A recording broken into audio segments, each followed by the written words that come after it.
Hello all, and welcome back to Time to Dice Character Creation, where we make your favorite fictional characters in Pathfinder 2nd Edition.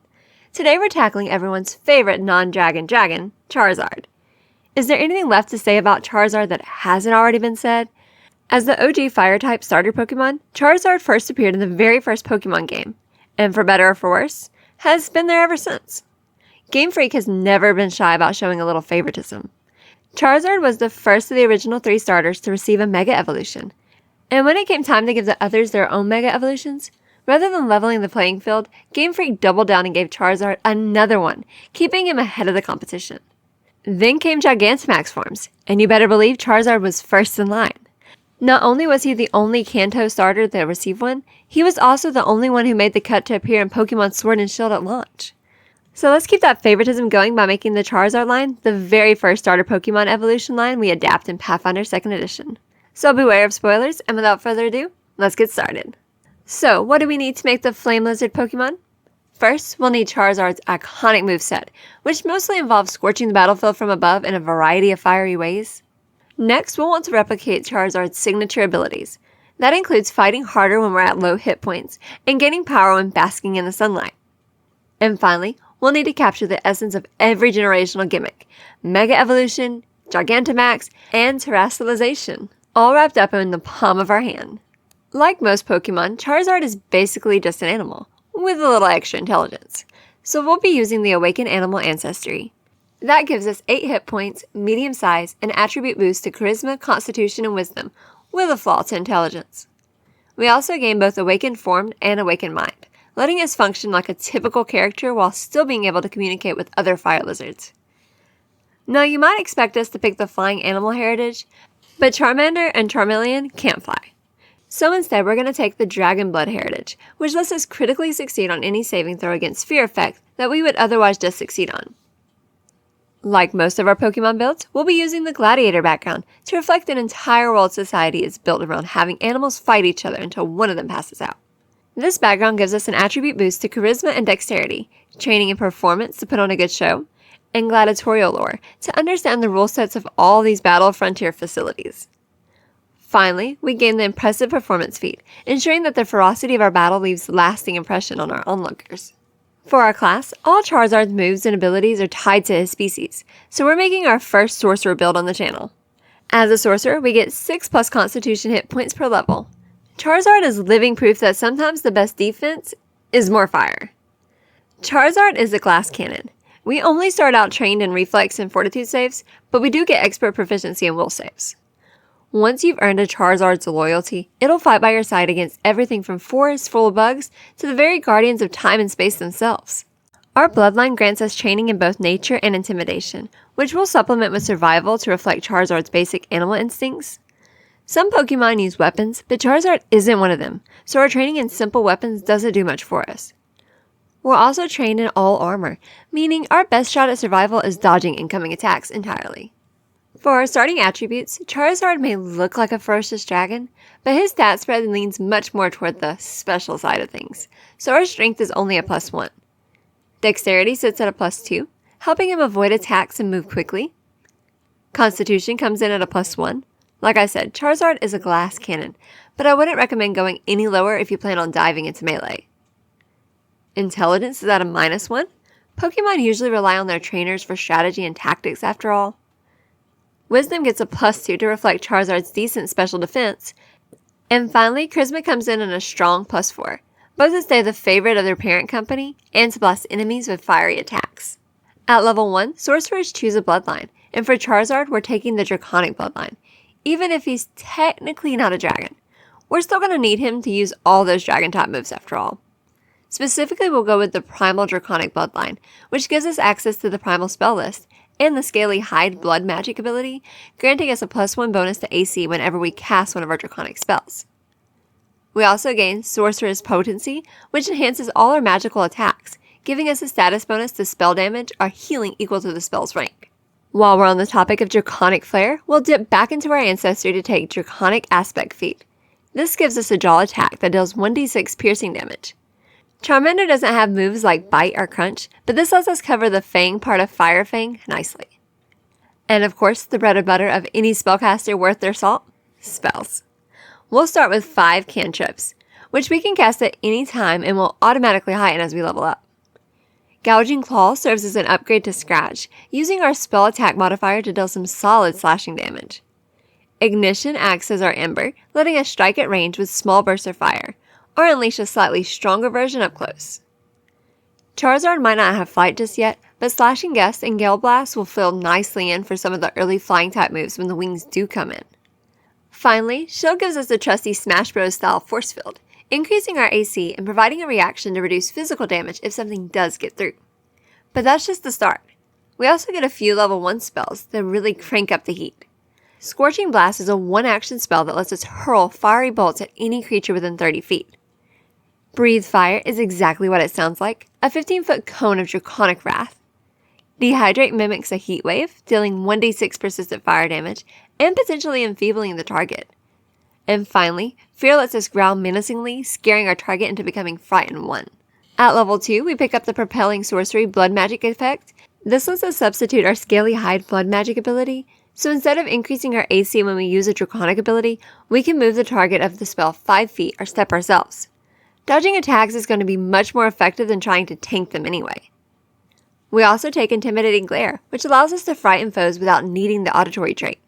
We already have a Fear spell for more traditional intimidation, but this gives us a way to scare enemies the old-fashioned way, without spending a precious spell slot. Level 3 sorcerers get a general feat, which we'll use to pick up Adopted Ancestry.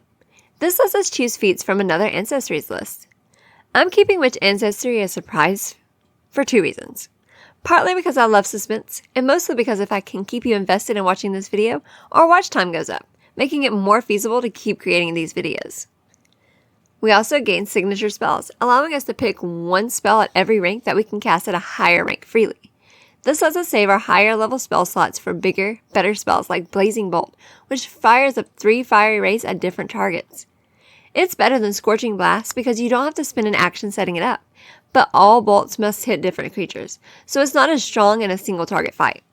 Mist sets up a smoke screen that grants concealment to everyone within a 20-foot burst. An Elemental Zone lets us create a sunny day effect, empowering all our future fire spells to deal extra fire damage when we cast within a 20-foot burst of our choice. By level 4, your Charmander should have evolved into Charmeleon, making all of its fire attacks a bit stronger. Strong enough to take the Split Shot feat, which turns all of our flamethrower attacks into fiery flame bursts, letting us tack on an additional target to a single target spell that deals half damage. We also gain Terrifying Resistance, giving us a +1 circumstance bonus on saving throws against creatures we've intimidated within the last 24 hours. Most fear-based moves tend to debuff our enemies rather than buff ourselves, but this one works both ways. At level 5, we learn Dragon Breath through the Ancestry feat Breath of the Dragon, dealing fire damage to every creature within a 15-foot cone. The damage even scales an additional d4 every odd level. This attack is a little bit weaker than our Breathe Fire spell, but requires no actions as long as you wait the 1d4 rounds for it to recharge. Level 5 sorcerers also gain Magical Fortitude, increasing our Fortitude save proficiency to Expert and access to rank 3 spells. Among these, Blazing Dive lets us heat crash to leap into the air before crashing down into a blaze of glory, dealing both fire and bludgeoning damage to everything within a 10-foot emanation. Fireball makes for a classic Fire Blast, damaging all creatures within a 20-foot burst. Cloud Dragon's Cloak unleashes a defensive smokescreen whenever we're targeted by an attack, granting us concealment for a round. And finally, Dragon Dance boosts our speed with the Haste spell, giving us an extra action each round that can only be used to stride or strike. At level 6, we gain Dragon Breath, allowing us to unleash a Gout of Flame in a 30-foot cone. Now, thanks to our Ancestry feat, spell slots, our focus spells, we can shoot cones of fire with ease. I think it's safe to say that we've got the Dragon Breath move covered. We also gain Predict Weather, letting us tap into our natural instincts to forecast the weather in an area for up to 24 hours. After all, an unlucky rainy day can really damper our fire-themed abilities. So now, we can stay one step ahead and be prepared. At level 7, we finally put that Adopted Ancestry feat to good use by picking up the Heroic Last Stand from the Starfinder Dragonkin Ancestry. Whenever we drop below a quarter of our maximum hit points, we can activate this ability to gain temporary hit points equal to our level for 1 minute, plus a +1 bonus to our will saves against fear effects. This is a clear nod to Charizard's Blaze ability, getting stronger when near defeat, but we'll grab more feats later to really lean into that theme. Level 7 is also around the time Charmander evolves into Charizard, and we reflect that growth by increasing our spellcasting proficiency to Expert for all spells. We also gain access to rank 4 spells, and we're definitely leaning heavily into our fire-based powers. Maybe more than a balanced character should. So for variety, we'll dedicate some spells to non-fire types. Grasping Earth creates a rock tomb grabbing all creatures within a 10-foot burst on the ground. Any creature held by the spell takes damage each time the spell is sustained. Fly grants us a 20-foot fly speed for up to 5 minutes, perfect for embodying Charizard's aerial abilities. And Weapon Storm, which summons copies of any weapon we're holding to deal damage within a 30-foot cone or a 10-foot emanation. Kinda like a sword dance if you squint and you don't think about it at all. At level 8, we gain Bespell Strikes, which enhance any of our strikes for a round after casting a spell.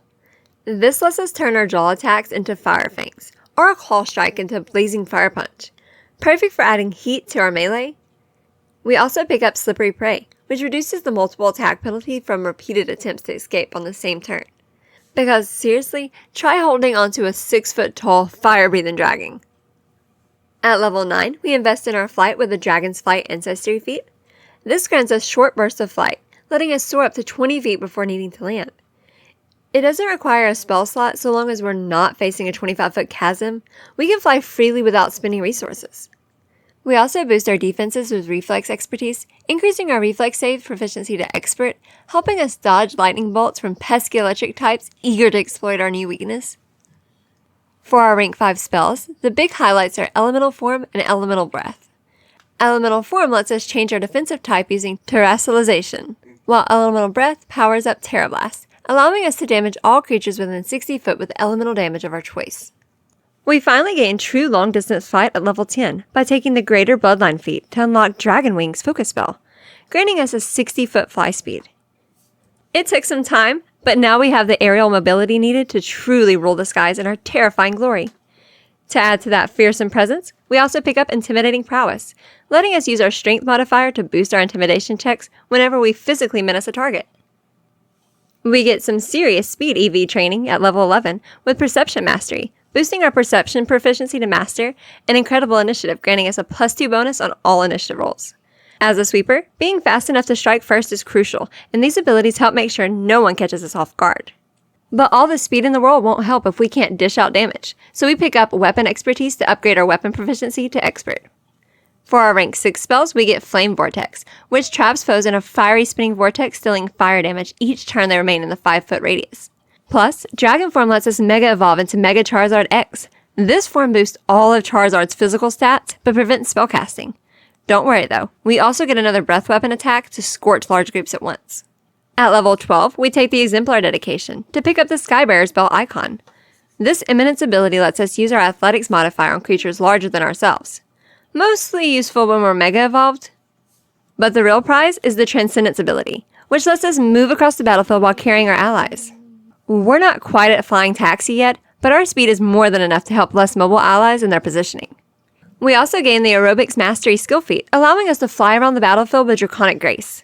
This grants a +2 circumstance bonus to acrobatic checks to maneuver in flight, and lets us combine multiple maneuvers into one by raising the DC of the harder maneuver by 5.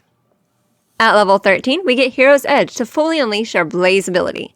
As long as we're benefiting from temporary hit points from our Heroic Last Stand, all of our spells and strikes deal extra damage. Our strikes deal bonus damage equal to their damage dice count, though Sorcerer's Potency already covers spell damage bonuses without needing to be half dead. Still, this feat is a solid boost for our strikes in tough spots, especially combined with Weapon Specialization, which we also pick up at this level to further augment our strikes. We gain Defensive Robes, boosting our armor proficiency to Expert.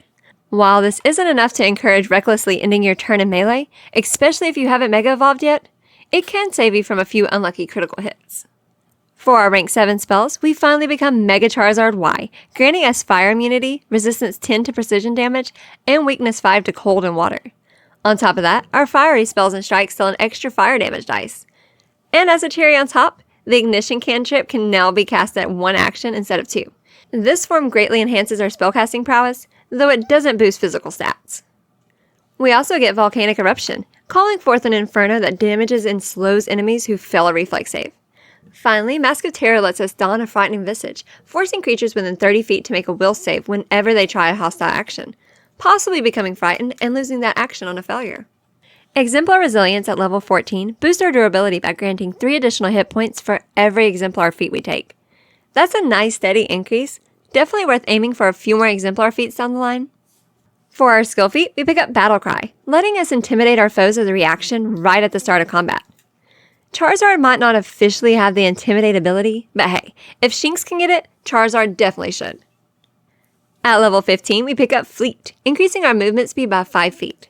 This might be the latest we've gone without grabbing either Toughness or Fleet feat in a build, though I'm sure someone will correct me if I'm wrong.